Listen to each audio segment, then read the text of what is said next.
In May of 1968, a United States nuclear submarine vanished. No distress signal, no survivors. Just silence. On board was 99 crew members, a nuclear reactor, and 2 nuclear weapons. Days later, the Navy realized something was wrong. At least that's what they claim. And months later, they found the wreckage at the bottom of the Atlantic Ocean, torn to shreds. Hi, I'm Crate 13. In a world full of chuds, don't.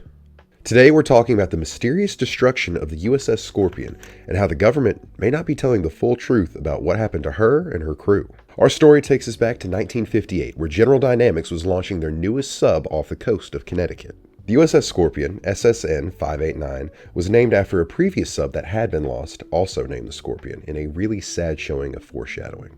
But importantly, she was one of the fastest and most advanced submarines of her time. Built during the height of the Cold War, it was designed for one purpose: to hunt. The Scorpion was designed to destroy other submarines and entire Russian fleets.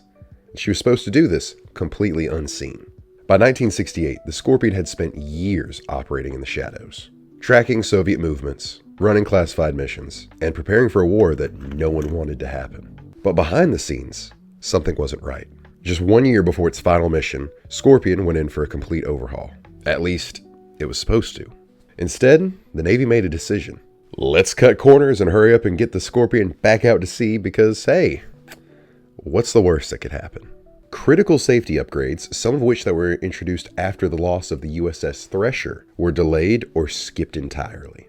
Now, what was the USS Thresher? That was the other nuclear submarine that we lost.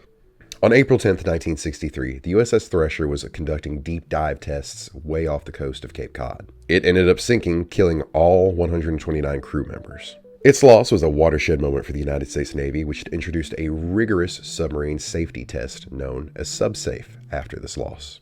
And these exact SubSafe systems on the USS Scorpion were scheduled for a complete overhaul, and these exact systems that were supposed to be fixed weren't. Even worse, some reports suggest that key emergency systems were not fully operational.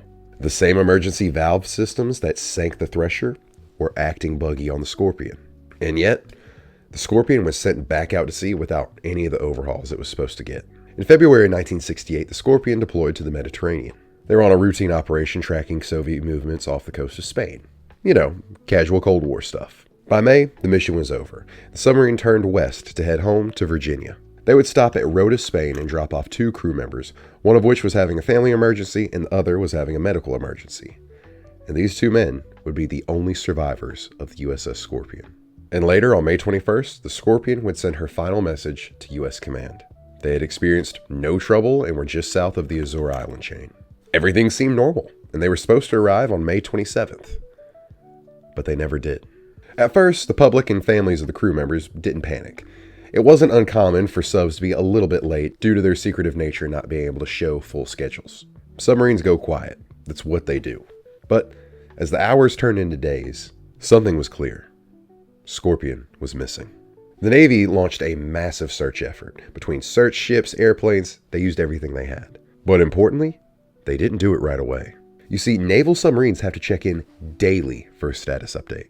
The Scorpion had missed 6 whole days of check-ins leading up to the day it was supposed to arrive. The Navy only began to officially launch search and rescue missions almost a full week after losing contact with the submarine. But the ocean gave nothing back. No debris, no oil slack, no signal of anything happening. But 5 months later, they found her.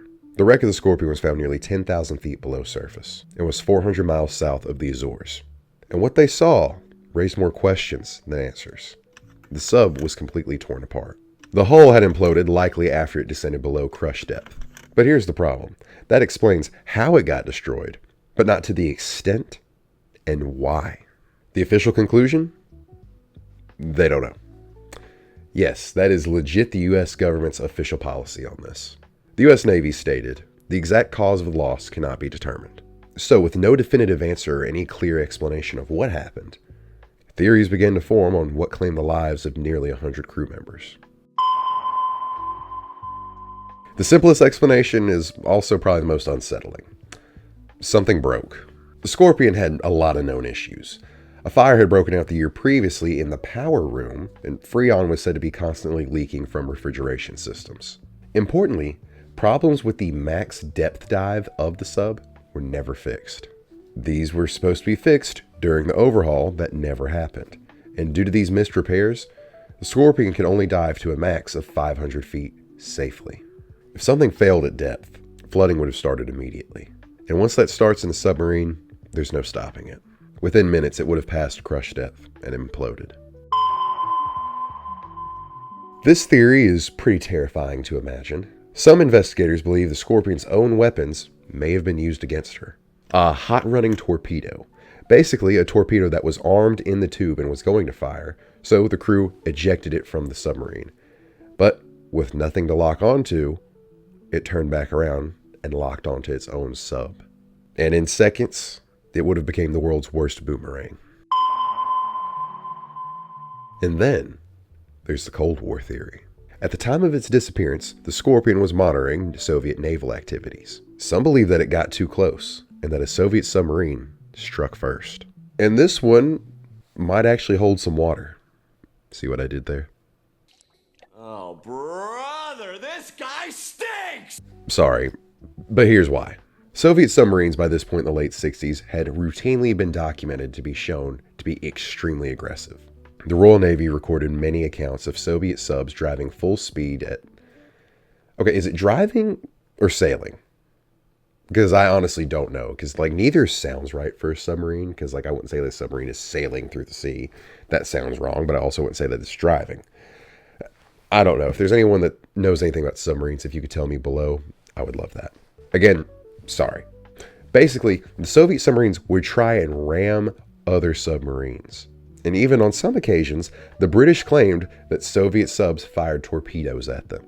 So they got a hot reputation, but that doesn't prove anything. And no, it doesn't. But what if I told you the Soviets would have had the exact location of the Scorpion provided to them directly from the United States Navy? John Walker was the chief warrant officer and in charge of all communication between the U.S. nuclear submarine fleet and the United States home base in Norfolk, Virginia. He also was a spy for the KGB. John tried to start a bar, and when it flopped, he went into massive debt. So he did the logical thing I think we would all do. He took highly classified documents and walked right into the Soviet embassy in Washington, D.C. and sold them. How our own government didn't catch this guy, I don't know, because he was a spy from 1967 all the way until 1985 when he was caught. So after this guy who has some of the highest national security clearance in the country goes into massive debt, and then all of a sudden randomly this same year he goes into debt, starts buying lavish houses and cars, and no one in the government thought this warranted a deeper look. Also, how did they have no idea that he walked into the Soviet embassy? You mean to tell me that right after the Cuban Missile Crisis and at the peak of the Vietnam War, the Soviet embassy in Washington, D.C. wasn't the most surveilled building in the entire Western Hemisphere? Oh, Walker also built a whole ring of spies to help get information for him. But importantly, he didn't tell them they were getting info for the Soviets. He told them that he was getting information for the Israelis. I just think that's an interesting point to bring up. The whole reason I bring up this traitor is that he had the location of the Scorpion and likely gave it to the Soviets. You see, the Scorpion wasn't just any other sub. She had ran missions recently far north into the Arctic waters in Russian territory to secretly film Russian nuclear tests. The Soviets knew this and tried to intercept her and chase her away, but she escaped. And this wasn't the first time. She was a habitual line crosser when it came to this. So Soviet high command likely knew the Scorpion was there. It was a high-value target, and Soviet subs were not gun-shy at all. So it leads many people to suspect that the Soviet Union sank the USS Scorpion. The last piece of kind of evidence comes from a U.S. naval officer who heard the acoustic recordings of the Scorpion exploding. He claims there were multiple distinct explosions, and this corresponds with multiple torpedoes exploding rather than a simple hull breach and implosion. Now, has anybody else corroborated this last part? No, but I felt like it was important to mention. Now, if this scenario is true, why didn't the U.S. government do anything about it? Well, it would have almost certainly meant World War III and nuclear annihilation. It was probably understood by the Johnson administration, without explicit proof that the Soviets sank the Scorpion, It wasn't worth the risk of retaliation, and it's also why the Navy likely held off any serious search efforts until the public knew she was gone. It also wouldn't be the first time the Johnson administration ignored an attack on a U.S. naval vessel within the same year, with the USS Liberty being bombed and torpedoed by the Israelis, killing 34 Americans in 1967. But that's another rabbit hole for another day. But I want you to really think about the amount of men lost. 99 men gone without any warning and no clear answers. The wreck still sits at the bottom of the Atlantic, and thankfully the nuclear reactor is still in one piece and is not leaking any radiation at all by some legit miracle.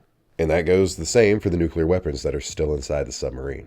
Also, funny enough, the United States told the Soviet government when we were looking for the Scorpion wreckage that we were actually looking for the Titanic wreckage.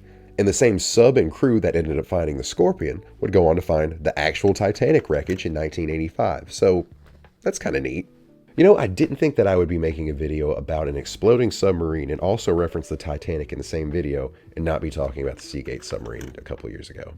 It's tradition in the U.S. Navy when a submarine doesn't return to port. They're not listed as lost or KIA like other military branches. They're put down as still on patrol. And that's where the Scorpion is to this day.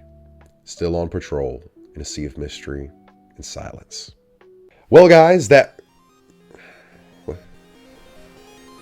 hang on. What's that noise?